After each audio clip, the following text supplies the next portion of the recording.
अस्सलाम वालेकुम नाज़रीन, और ख़ास तौर पे उन लोगों को जो पीपीएससी लेक्चर की सीरीज़ को देख रहे हैं. I can not tell the ecstatic happiness that dawns upon me when someone comes in the inbox or comments on the YouTube video that sir, your videos are inspiring and motivating me and they have given me a new vision and etc etc. This is really a pleasing feeling and I cannot tell how much happy I am. Thank you to all of you for this honor and love and respect. Well, you should be thankful along with me to one more person, my better half, because this video and the video before to this is her idea. She is also a postgraduate in the English language and literature. Although she didn't go for the PPSC thing, she rather preferred to grab a guy who did. You understand that? Isn't that interesting? So I would say particularly to the girls, why are you working so hard? I mean, why taking so much stress? Why don't you just wait and see what guy passed the interview, so just marry him. That's very simple. Okay, anyways, I was just kidding. Today I have brought a very valuable, very important and very informative and actually time saving idea for you. This will surely help you a lot. So any of you have heard about the term key facts? If not, then learn about it right now. Well, key facts are the basic and important information about every novel and drama that every student of literature should know. Okay, so key facts में आपके पास वो बुनियादी मालूमात आ जाती हैं हर drama, हर novel और हर epic poem के बारे में जो कि इम्तिहान में पूछी भी जा सकती हैं. So let's see what they are. तो दोस्तों, सबसे पहले हम बात करेंगे हैमलेट पे, हैमलेट के की फैक्ट्स पे. तो फैक्ट नंबर 1 है जी फुल टाइटल. हैमलेट हम इसका नाम सुनते आए हैं और यही पढ़ते हैं, लेकिन इसका फुल नाम ये नहीं है. The full title of this play is the tragedy of Hamlet, prince of Denmark. तो अगर आपको एमसीक्यूज में ऐसी कोई बात आ जाए जिसमें ऑप्शन ही हो, तो आप याद रखें कि आपने सिर्फ हैमलेट पे टिक नहीं करना, बल्कि ये पूरा नाम इसका the tragedy of Hamlet, prince of Denmark. So ये उसका पूरा नाम था. ठीक है, ऐसी कोई बात पूछी जा सकती है आपके एमसीक्यूज में. सो फैक्ट नंबर 2, ऑथर इसका विलियम शेक्सपियर है. नंबर 3 पे है जी टाइप ऑफ वर्क, यानी किस तरह का ये वर्क है, ये प्ले है. ओके जी, नंबर 4 पे है यॉनर. तो ये यॉनर कौन सा है?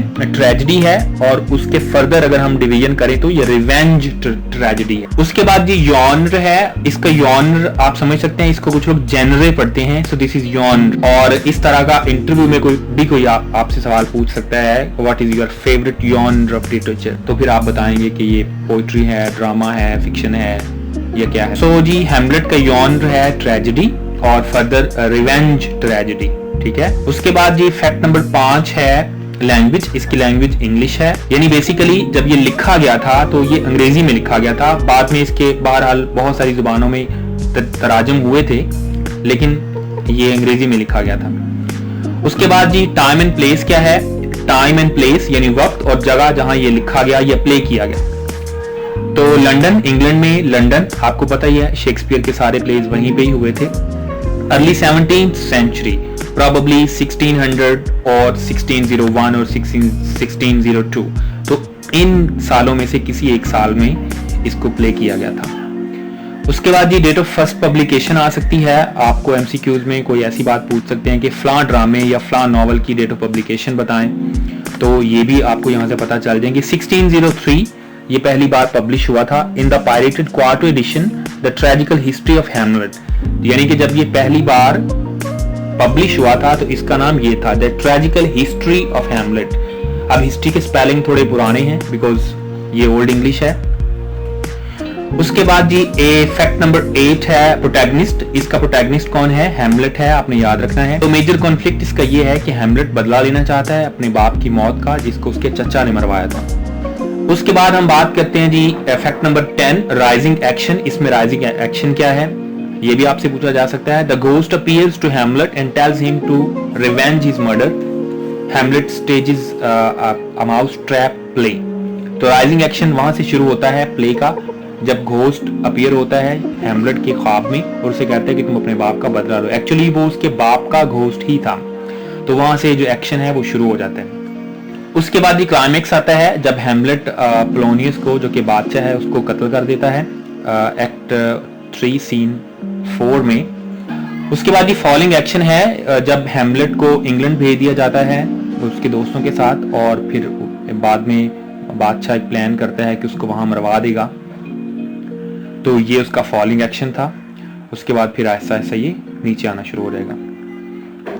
उसके बाद ये सेटिंग के बारे में पूछा जा सकता है, किसी प्ले या नॉवल की सेटिंग क्या है।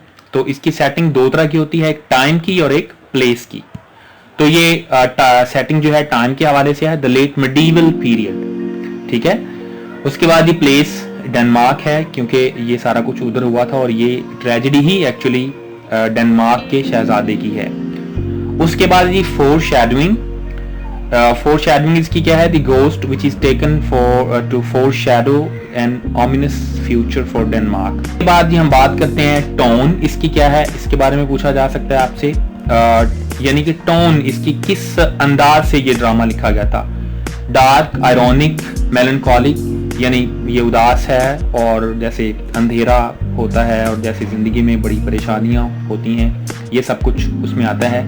पैशनेट, कंटेम्पलेटिव, डेस्परेट, वायलेंट, ये सारी इसकी टोन्स। थीम्स इसके क्या है जी, the impossibility of certainty, the complexity of action, the mystery of death, the nation as a diseased body, ये सारे उसके थीम्स हैं। उसके बाद ये हम मोटिव पे बात करते हैं। अच्छा, पहले देख लें कि मोटिव होता क्या है। जब किसी प्ले या ड्रामा या एपिक पॉइंट में कोई एक थीम, कोई एक आइडिया बार बार रिपीट हो रहा हो, बिल्कुल जैसे कारपेट के डिजाइन में एक इमेज बार बार रिपीट हो रहा होता है, उसको मोटिव कहते हैं। तो मोटिव हर ड्रामा और हर नॉवल में होते हैं, तो ये आप याद रखें। Incest and incestuous desire, ears and hearings, डेप्थ and suicide, darkness and the supernatural, ये इसके मोटिव्स हैं। लास्ट इसका की इफेक्ट है जी सिंबलिज्म। इसमें सिंबल्स क्या क्या हैं, the ghost, the spiritual consequences of death और योरिक स्कल, ये भी एक सिंबल के तौर पे ली गई है, the physical consequences of death. ले जी, ये हैमलेट था। अब हम बात करते हैं प्राइड एंड प्रेजुडिस पे। प्राइड एंड प्रेजुडिस के की इफेक्ट्स में पहले आता है जी टाइटल, इसका फुल टाइटल क्या है, प्राइड एंड प्रेजुडिस है। दूसरे नंबर पे जी ऑथर इसकी जेन ऑसन है। उसके बाद जी टाइप ऑफ वर्क, ये प्राइड एंड प्रेजुडिस किस तरह का वर्क है, नॉवल है ये एक।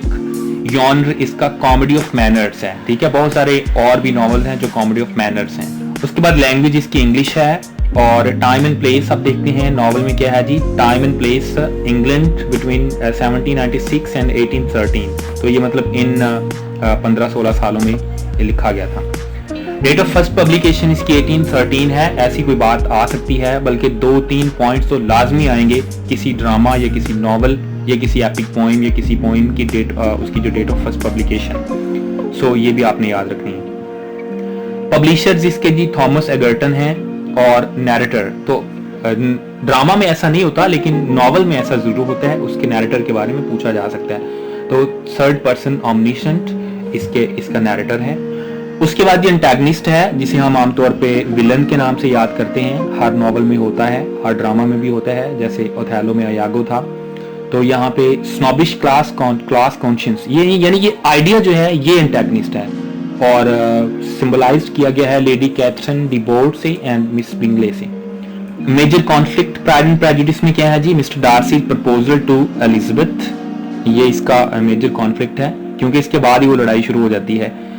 बिकॉज इससे पहले उसे कह चुका था, आपको याद हो थोड़ा सा, तो she is fine but not good enough to tempt me, और यहाँ से फिर वो उनकी शुरू हो जाती है लड़ाई।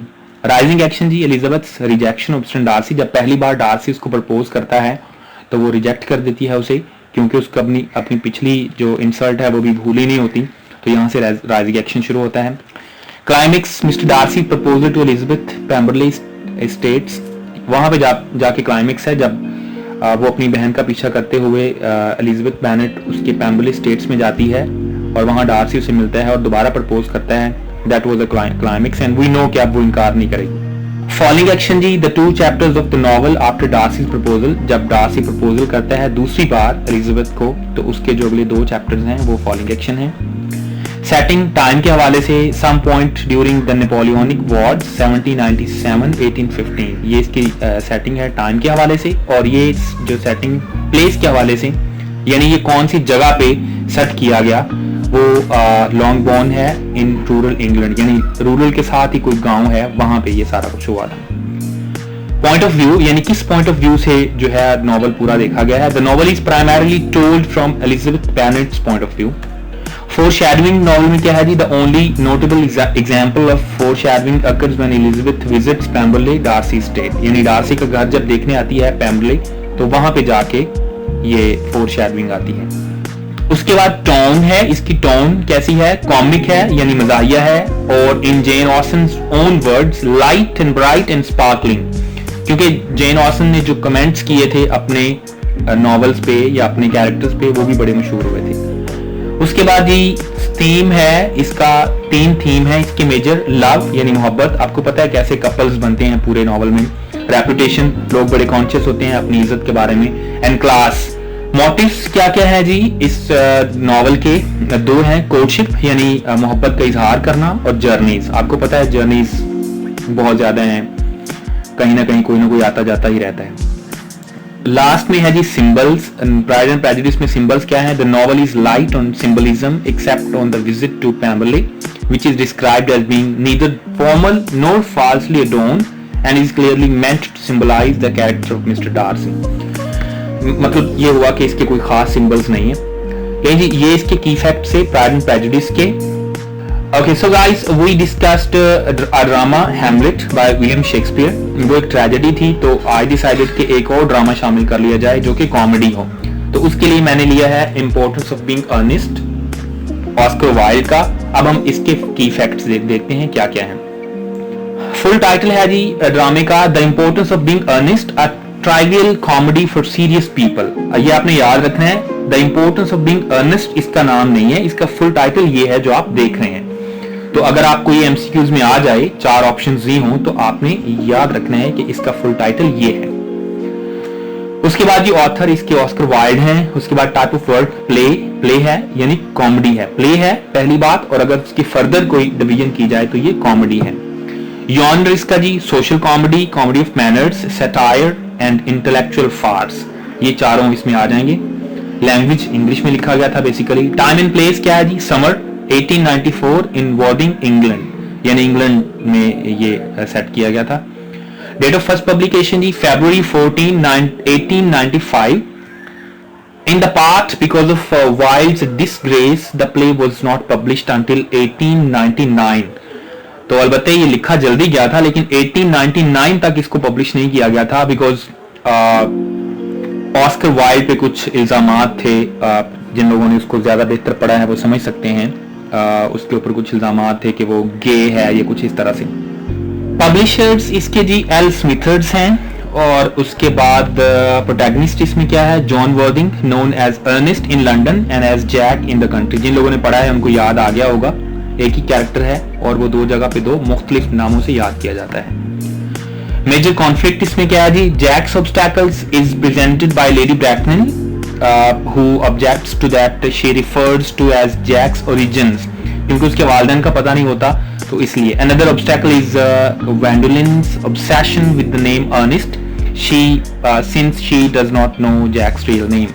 ये इसका कॉन्फ्लिक्ट है 2। लेडी ब्रैकनल जो कि शादी के लिए वो कहती है मैं नहीं मानूंगी जब तक तुम्हारे वालिदैन का पता नहीं चलेगा, मैं अपनी बेटी की शादी कैसे तुमसे कर सकती हूँ। और वेंडोलिन क्योंकि वो उसको नाम के साथ बड़ी ऑब्सेशन हो जाती है। उसके बाद ये राइजिंग एक्शन है इंपॉर्टेंस ऑफ बीइंग अर्नेस्ट में। Algernon discovers that Jack is leading a double life. उसका दोस्त एल्गर्नर जब उसको पता चलता है कि ये तो 2 तरह की जिंदगी गुजार रहा है, शहर में इसका नाम कोई और है और गांव में इसका कोई और नाम है, and that he has a pretty young ward named Sicily. The revelation of Jack's origins causes Lady Bracknell to forbid his union with Gwendolen. Identifying himself as Ernest, Elgernor visits Jack's house in the country and falls in love with Cicely। अच्छा देखिए, अब एल्गर्नर भी चूंकि Jack का दोस्त है और उसने उसी से सीखा था कि गांव में कोई और नाम रखो और शहर में कोई और, तो उसने गांव में जाके अपना नाम अर्नेस्ट रख लिया और सिसिली से जाके प्यार करना शुरू कर देता है। क्लाइमेक्स तब आता है जी जब वेंडोलिन एंड सिसिली दोनों लड़कियों को पता चल जाता है कि उनके नाम कुछ और हैं और हमारे सामने कुछ और प्रिटेंड कर रहे हैं और एक्चुअली वो उनसे प्यार भी करते हैं, तो इसलिए वो फिर इसका बदला लेने के लिए तैयार हो जाती हैं। वो क्लाइमेक्स है। फॉलोइंग एक्शन क्या है जी, Miss Prism is revealed to be the governess who mistakenly abandoned Jack as a baby and Jack is discovered to be Algernon's elder brother. लेकिन जी अब क्या होता है कि उसकी बल्दियत के बारे में भी शकूक व शुबहात दूर हो जाते हैं और वो उसका अपना ही निकलता है। सेटिंग क्या है जी, टाइम के हवाले से 1890s में लिखा गया था। सेटिंग प्लेस की क्या है जी, एक्ट 1 लंदन में हुआ था, उनके घर में, शहर वाले घर में, और एक्ट 2 और 3 वापस उनके गांव में, Hertfordshire, a rural country not far from London, यानी लंदन के पास एक छोटा सा कस्बा था वहां पे। टोन के बारे में बात करते हैं जी, इसकी लाइट टोन है, डिसेप्टिव फ्लिपेंट, यानी मोहब्बत रोमांस में जो हल्का फुल्का डिसेप्शन है उसके बारे में है। सेम्स क्या क्या है जी, द नेचर ऑफ मैरिज, यानी शादी की नेचर के बारे में है, और उसके बाद जी the constraints of morality, hypocrisy versus inventiveness, the importance of not being earnest, यानी अलबत्ते उसका टाइटल तो इंपॉर्टेंस ऑफ बीइंग अर्नेस्ट है लेकिन उसका थीम ये नहीं है। मोटिव्स इसके क्या है जी, पंस यानी मजाक, inversion, death and the dandy, the dandy मतलब जो बहुत ज्यादा कपड़े वगैरह और फैशंस के शौकीन हों।